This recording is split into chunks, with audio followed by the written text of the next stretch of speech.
Hi, welcome to Vocab Wednesday, and this is Chris with Magoosh. Today's theme is going to be called false starts. Now, what do I mean by that?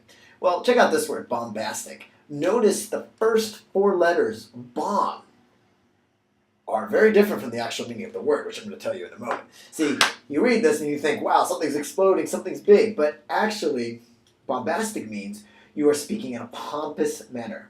So you are pretending that you're really a lot more important than you really are. So sometimes politicians, I always pick on politicians, but politicians speak about something that seems very important to them and they make a big deal out of it, but in actuality, it's not that big of a deal. So again, if you speak as though you are very high and mighty and pompous, you are being bombastic. Nothing to do with blowing bombs up. Next word, false start, is what? We'll cover it up. Line, roar.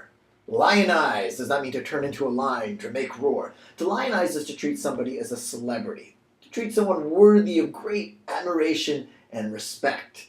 So lionize is one of those words that isn't really positive or negative. It doesn't have a connotation going either way, but it can just refer to anyone who is treated as though they are great. So oftentimes you hear someone maybe like Justin Bieber, maybe he's rightly lionized. So you can hear this word used to describe him. Or you can hear this word used to describe someone maybe a little bit more respectable than Justin Bieber. Maybe a great author, like which author has been lionized in our time? Well, at least for children's books, I'm thinking of J.K. Rowling. That's someone who's been lionized. And maybe as an adult author who writes really gripping stories, Stephen King. So again, you can lionize whoever you want, whether or not you really think they're worthy of that attention. Next word is hackneyed. There's "eyed" there, false ends. Now, this has nothing to do with eyes, but let's look at the first part, hack. When you hack something, you chop it apart. So you think, oh, hackneyed is something that's chopped apart. Not really.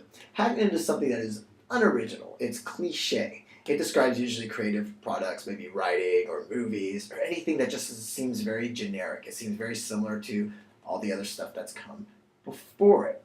So think of a movie. Imagine about 20 minutes into it, you're thinking, wow, this is so predictable. I know exactly what's going to happen. The lines are so boring. Who wrote this? Aha, you are watching a hackneyed film. Finally, interesting word here. There's a couple of false starts. First off, turn it on the side. I see germ. Germ. Could this word mean germ? German. Maybe relating to German. No, germane. What does germane mean? It's not just the brother of Michael Jackson.